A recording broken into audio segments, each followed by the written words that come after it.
My sister stole my wedding husband and got pregnant, but when she tried to move into our newly bought house, she was in for a surprise. I always thought betrayal would feel like a sudden punch to the gut.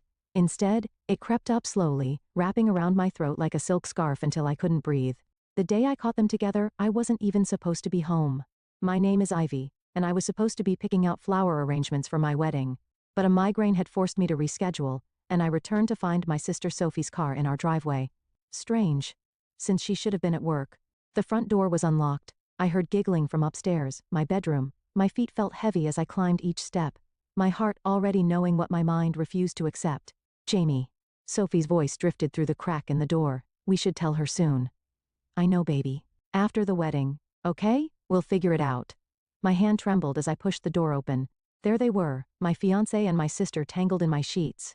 The same sheets Jamie and I had picked out together at Bed Bath & Beyond last month. Ivy. Sophie scrambled to cover herself, but Jamie just sat there frozen. Oh God. This isn't, we were going to what? My voice sounded foreign, eerily calm. Wait until after the wedding to tell me you've been sleeping with my fiancé. Jamie finally found his voice. Ivy, please. We didn't mean for this to happen, it just did. I laughed. Actually laughed. How long? Sophie started crying. 3 months, and I'm pregnant. The room spun. 3 months. While I'd been planning our wedding, picking out china patterns and writing my vows, they'd been planning their own future. Get out, I whispered. When neither moved, I grabbed Jamie's clothes from the floor and threw them at him. Get out. They dressed quickly, Sophie sobbing the entire time. I stood in the doorway blocking their exit. The ring. Jamie blinked. What? The engagement ring. Give it back. He slipped it off my finger, his touch making my skin crawl. As they shuffled past me, Sophie reached for my arm. Ivy, please, we need to talk about this. I jerked away. Don't touch me ever again. The next few days passed in a blur. My mother called constantly, leaving voicemails that grew increasingly frustrated. Ivy, you need to come home. Sophie's devastated. She needs her sister right now. I finally answered on the 4th day. She needs me. Are you serious? Sweetheart, these things happen. Sophie and Jamie, they're in love, real love, and with the baby coming. Stop. My voice cracked. Just stop. We're having a family dinner tonight, she continued, as if I hadn't spoken. Everyone will be there. We need to discuss the situation like adults. I showed up against my better judgment. The dining room felt suffocating. Sophie and Jamie sitting together, my mother hovering anxiously, my father staring at his plate. We're getting married next month, Sophie announced, her hand protectively over her stomach. A small ceremony, nothing fancy. My mother beamed. Isn't it wonderful? You'll be an aunt, Ivy. I stood up so quickly my chair toppled backward. Wonderful. My sister sleeps with my fiancé, gets pregnant, and that's wonderful. Now Ivy, my father finally spoke. What's done is done. We need to move forward as a family. A family? I grabbed my purse. You want to know what family does? Family protects each other. Family doesn't steal your happiness and expect you to celebrate their betrayal. Sophie started crying again. She'd always been good at that. Please, Ivy, I love him. We love each other. I looked at them all, my sister's tears, Jamie's guilty face, my parents' pleading eyes. In that moment, something inside me hardened. They wanted me to forgive and forget, to play the supportive sister and daughter. Instead, I walked to the door, pausing only to say, congratulations on your perfect little family. I hope you're all very happy together. As I drove away, my phone buzzed with messages I wouldn't read. They thought this was the end. Poor Ivy, running away to lick her wounds. But they were wrong. This wasn't the end, this was just the beginning. I pulled into my best friend Eric's driveway, my hand steady on the wheel for the first time in days. He opened the door before I could knock, took one look at my face, and pulled me into a hug. I need your help, I whispered against his shoulder. Anything. I want to buy a house. I pulled back to meet his confused gaze. Their dream house specifically, and I know exactly how to do it. 6 months can change everything. I sat in Craig's office, watching him review the quarterly reports I'd prepared. My mentor's eyebrows rose higher with each page. Ivy, these numbers are exceptional. He set down the papers. You've doubled your client portfolio since spring. I smiled, thinking of the sleepless nights and endless coffee runs that had gotten me here. Thank you. I've been focused. Focused is an understatement. The board's noticed. There's talk of a promotion. My phone buzzed. Another ignored text from Sophie. I switched it to silent without looking. Speaking of focus, Craig leaned forward. How's the house hunting going?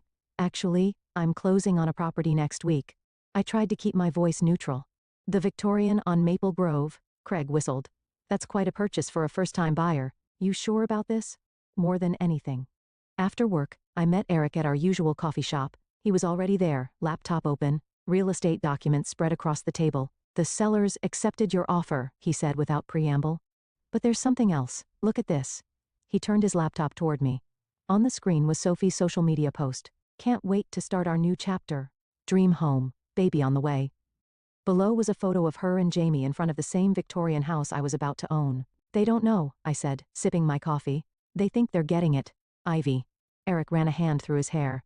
Are you absolutely sure about this? Once you sign those papers, they're meeting the realtor tomorrow, I cut in, to make their offer. An offer they can't afford, by the way. I've seen Jamie's financials. How did you? Denise in accounting. She owed me a favor. Eric closed his laptop. You've thought of everything, haven't you? Almost. I pulled out my phone, showing him the invitation I just received. Sophie's having a housewarming party next month, for a house she doesn't own yet. My phone rang. My mother this time. I declined the call. They're going to hate you for this, Eric said quietly. They already do. They just pretend they don't. The next week passed in a blur of signatures and legal documents. I sat in my lawyer's office, pen hovering over the final paper. Once you sign, she said, the house is yours. All renovations and modifications will be at your discretion. I signed. Walking out, I bumped into Denise from work. Hey. I was just heading to your office. Did you hear about Sophie and Jamie? My stomach tightened. What about them? Their loan application was denied. They're devastated. Sophie's been crying all over Facebook about losing their dream home. I forced a sympathetic frown. That's terrible. I know, and with the baby coming, Denise lowered her voice. Your mom called the office looking for you, said Sophie really needs her sister right now. I'm sure she does. Back at my desk, I opened my email to find the contractor's quote for renovations. The amount would barely dent my savings. Unlike Sophie and Jamie, I'd been smart with my money. My phone lit up with a text from Eliana. Family dinner tonight, please come.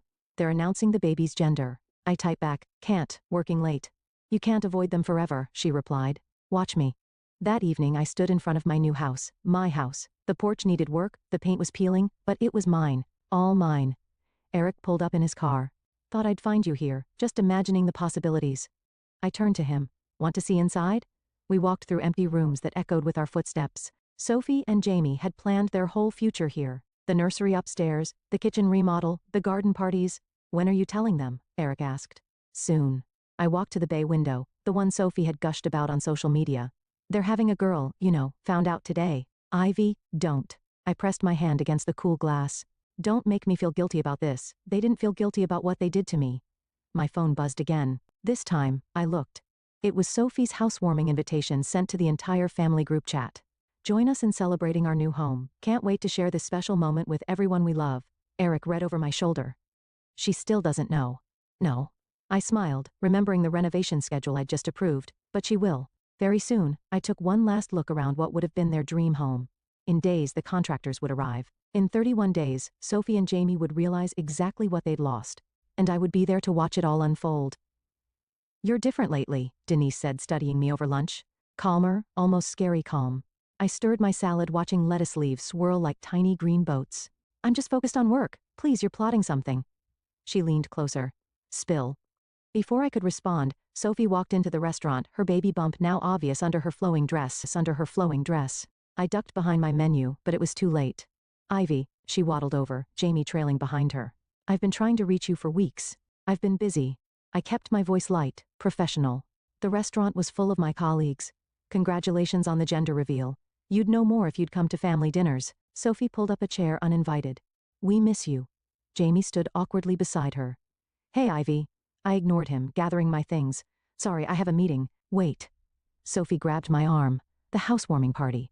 You're coming, right? We found another house, even better than the Victorian. Everything happens for a reason, I met her eyes. Does it? Of course, like me and Jamie, sometimes the universe knows better than we do. Denise choked on her water. The universe. I stood up. Right. Well, I wouldn't miss your housewarming for anything. Outside, Denise caught up with me. Okay. What was that? You look like you were about to either cry or commit murder. Neither. I checked my phone, an email from the contractors confirming next week's start date. I'm just giving the universe a little help. Back at the office, Eric was waiting by my desk. Emergency best friend meeting. Now he dragged me to the stairwell, our usual spot for private conversations. I just overheard Jamie on the phone. He's in trouble, Ivy. Big trouble. What kind of trouble? Gambling debts. He's been betting on sports games, losing big. That's why they couldn't get the house loan. I leaned against the wall. Does Sophie know? No. He's telling everyone they chose a different house because it's better for the baby. Eric ran a hand through his hair. This changes things, right? Changes what? Your plan. I mean, they're already suffering. Maybe that's enough. I thought about my mother's voice messages, all about how Sophie needed support, how blessed they were, how I needed to move on. About Jamie's hand on my sister's stomach at the restaurant, the same hand that used to hold mine. No, I said, it's not enough. That night, I drove past their current apartment. The lights were on, shadows moving behind curtains. They looked happy, normal, like they hadn't destroyed someone else's life to build their own. My phone rang. Eliana? Before you say no, she said when I answered. Hear me out, family brunch, Sunday, just you and me. And okay, yes, Sophie and your mom will be there. But so will I, running interference, please. I hate being stuck between everyone. I sighed. Fine, 1 hour. Sunday arrived, too quickly. I walked into the cafe to find Sophie already crying. These hormones, she sniffled as I sat down. I'm just so happy you came. My mother beamed. See, this is what family does. We come together. Eliana caught my eye and mouthed, sorry. So, Sophie wiped her eyes. The new house is perfect. The owners accepted our offer right away. Jamie says it's meant to be. When do you move in? I asked, knowing the answer. 3 weeks. Just in time to set up the nursery before I get too big. She pulled out her phone. Want to see the photos? The previous owners are doing some renovations before we move in. I looked at the pictures, my house, my renovations. Lovely. We're thinking of calling her Ivy, Sophie said suddenly, after you, to show there are no hard feelings. The cafe went silent. Even my mother looked uncomfortable. No, I said quietly. You don't get to do that. But, you don't get to steal my life, and then name your baby after me like it makes everything okay. Sophie's lower lip trembled. I thought you'd be honored. Honored? I stood up, my chair scraping loudly. You want to honor me? Try not sleeping with my fiancé next time. Ivy? My mother hissed. People are staring. Let them stare. I grabbed my purse. I'm done pretending everything's fine. Eliana followed me outside. That was intense. It's about to get more intense. I showed her the contractor's schedule on my phone. They start tomorrow. The renovation that Sophie thinks the sellers are doing? Exactly. She studied me for a long moment. You know this won't make you feel better, right? Maybe not. I watched through the window as Sophie cried on our mother's shoulder. But it'll make them feel worse. And right then, that was all that mattered. Eliana's birthday party felt like walking into a minefield. The backyard was filled with familiar faces, all pretending not to watch me as I navigated through the crowd. Eric squeezed my hand reassuringly. We can leave any time, he whispered. Not yet. I spotted Jamie by the drinks table, checking his phone with a worried expression. This is getting interesting. Sophie waved from her seat of honor, surrounded by gift bags full of baby items. Trust her to hijack someone else's birthday party. Ivy, come feel the baby kick. I'm good. I grabbed a glass of wine, watching Jamie slip away to make another phone call. Eliana appeared beside me. He's been doing that all afternoon. Sophie thinks he's handling work stuff. Bookie stuff, more likely, I muttered. What? Nothing. I forced a smile as my mother approached. Ivy, darling, Sophie's about to open the presents. Come sit with us. Actually, I raised my voice slightly. I'd love to hear more about the house, Sophie. The renovations must be almost done. Sophie brightened. Oh my God, yes. The contractors have been amazing. They're painting the nursery this gorgeous shade of lavender. Contractors, Jamie interrupted, returning from his call. His face had gone pale. What contractors? The ones doing the renovations before we move in. Sophie frowned. You said the sellers arranged everything. Jamie tugged at his collar. Right, of course. I sipped my wine, watching him squirm. He hadn't arranged anything, couldn't have, since he didn't own the house. I wondered how long he could keep up the lie. Show everyone the nursery photos, Sophie urged. Jamie's phone rang again. Sorry, I need to take this. I followed him around the corner of the house, staying just close enough to hear. I know I'm late on the payment, he hissed into the phone. The house fell through, okay? But I've got another plan. No, please, just give me 2 more weeks. Problems? I stepped into view. He jumped, ending the call. Jesus, Ivy, were you spying on me? Karma's a funny thing, isn't it? I leaned against the wall. 1 minute you're on top of the world, the next, what's that supposed to mean? Nothing. I smiled. Just thinking about how quickly things can change. Houses slip away, debts pile up. His eyes narrowed. What do you know? I know Sophie would be devastated to learn about your gambling. Almost as devastated as I was when, there you are. Sophie waddled around the corner. What are you two talking about? The house, I said smoothly. Jamie was just telling me about all the special features. the bay window, the vintage fireplace, the original hardwood floors. Isn't it perfect? Sophie beamed. We're so lucky. The master bedroom has this amazing crown molding. That's being replaced, I cut in. Jamie's head snapped up. What? Oh, you didn't know. The contractors are replacing all the crown molding, and the hardwood floors, and that vintage fireplace, gone by Thursday. Sophie's face fell.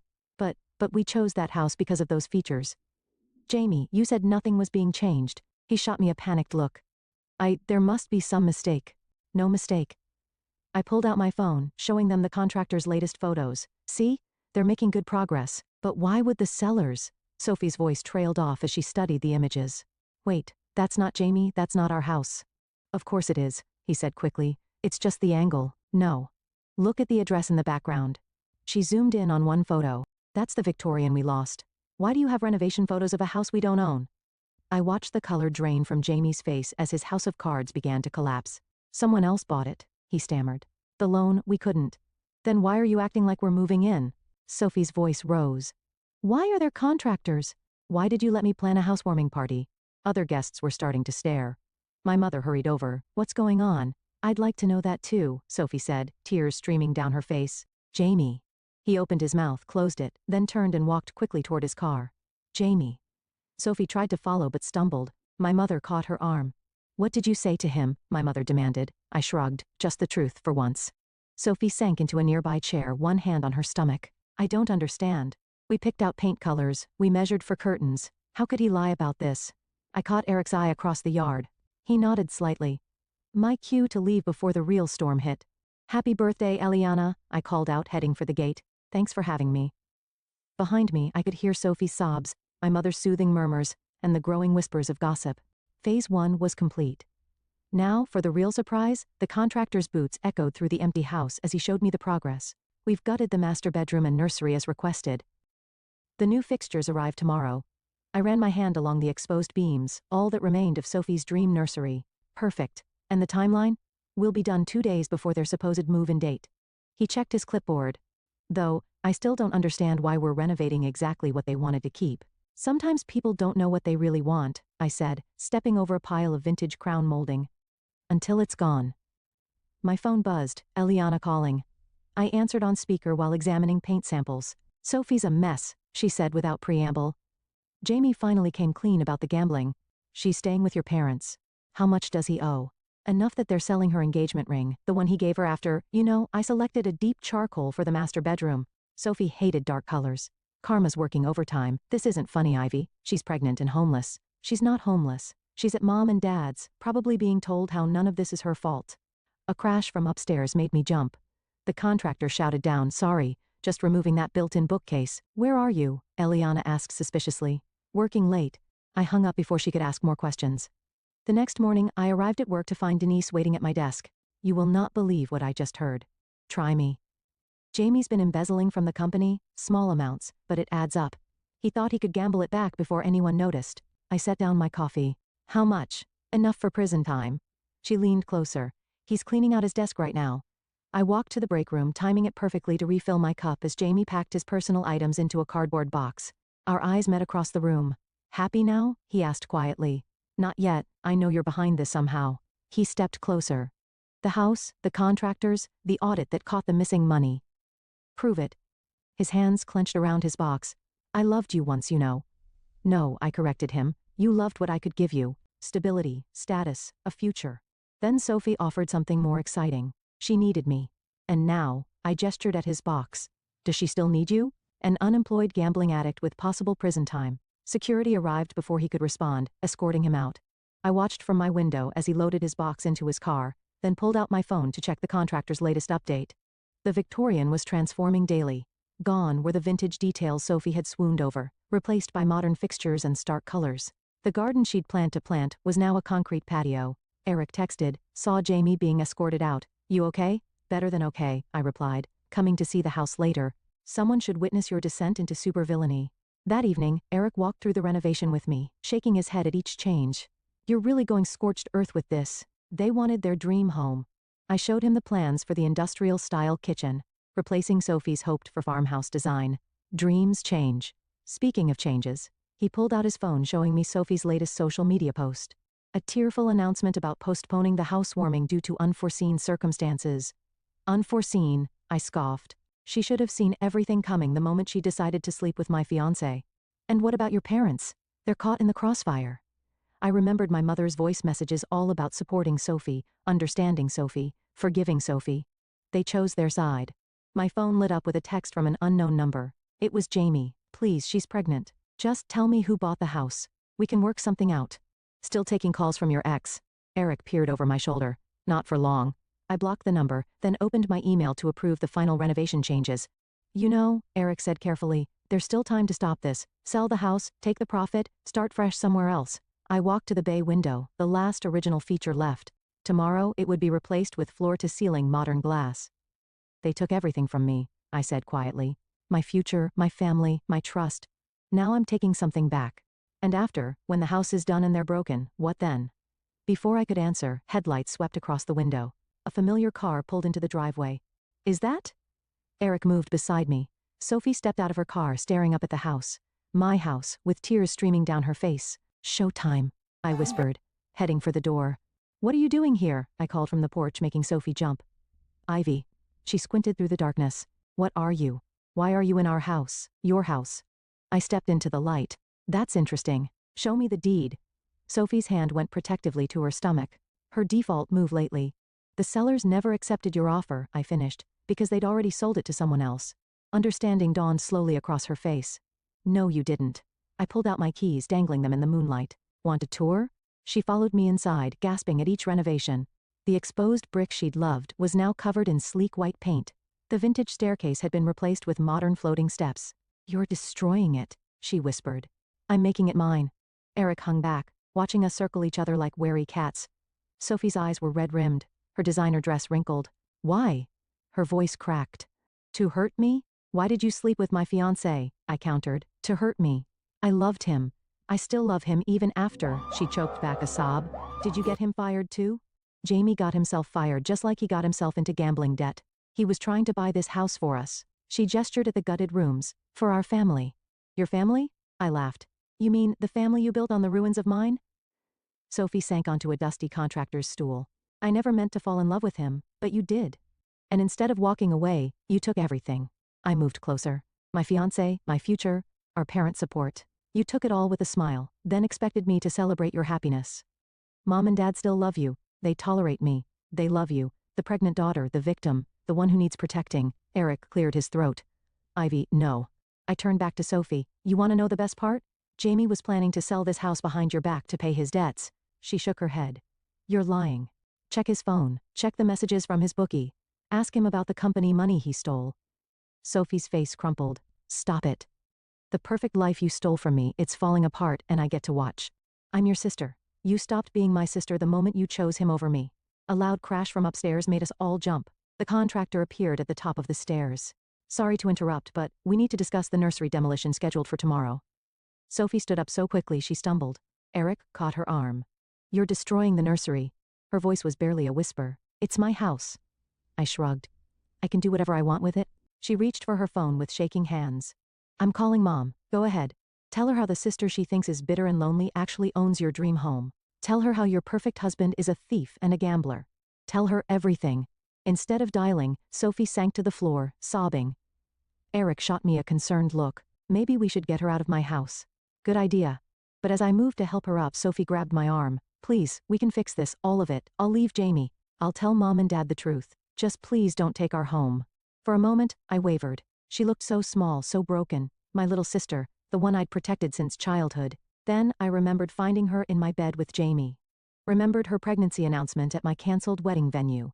Remembered every family dinner where she played the victim while I was cast as the villain. Your home. I stepped back. This was supposed to be my home with Jamie, before you took that future and made it yours. Ivy, get out. When she didn't move, I raised my voice.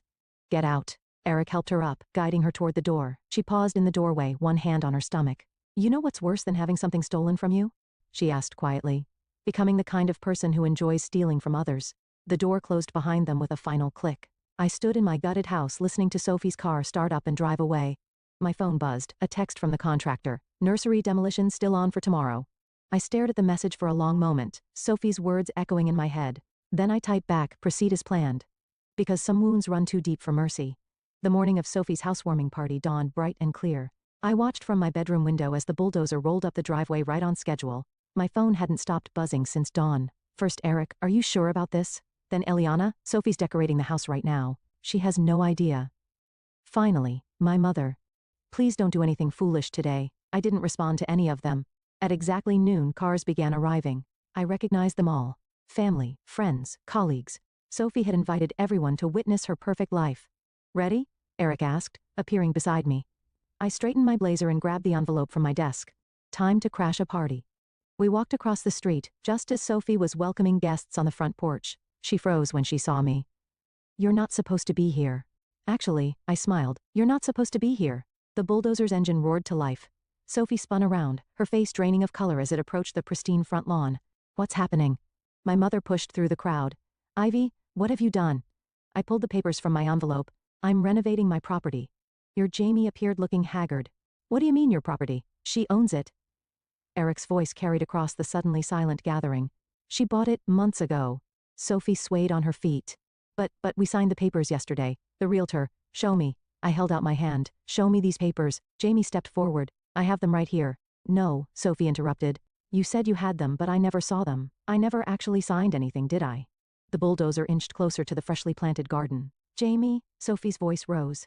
Did you lie about the papers too? He backed away. I can explain. Explain what? I pulled out another document. The gambling debts? The embezzlement? Or how you plan to sell this house, my house, to pay it all off? Gasps rippled through the crowd. My mother pressed a hand to her chest. That's not true, she whispered. Jamie would never check his phone, I suggested. Or better yet, ask his bookie. He's right there. I pointed to a man hovering at the edge of the gathering, who quickly turned and hurried away. Jamie lunged for his car, but Eric blocked his path. Running again? You did this, Jamie snarled at me. You set me up. No. I handed the eviction notice to Sophie. You did this to yourself, just like you did this to her. Sophie stared at the paper, tears splashing onto the legal text. All those renovations you knew the whole time. I bought this house the day after you announced your pregnancy. I turned to address the stunned crowd. The day I learned my sister and ex-fiancé had been sleeping together for months. Ivy, my mother stepped forward. This is cruel. Cruel, I laughed. Was it cruel when you told me to be happy for them? When you celebrated their betrayal? When you made me the villain for not forgiving them? The bulldozer's blade touched the first flower bed. Sophie screamed, "Stop it, please. Why should I?" I moved closer. You didn't stop when I begged you to, when I asked why my sister would do this to me. I'm sorry. She fell to her knees sobbing.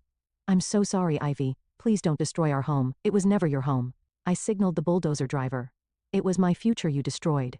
Now, I'm just returning the favor. Jamie tried to run again, but two men in suits blocked his path. James Fletcher, one flashed a badge. We need to discuss some financial discrepancies at your former workplace. As they led Jamie away, Sophie crumpled the eviction notice in her fists. Where are we supposed to go? That's not my problem. I turned to leave, then paused. Oh, and Sophie, don't name your baby after me. She deserves better than that. The crowd parted as I walked away, whispers following in my wake.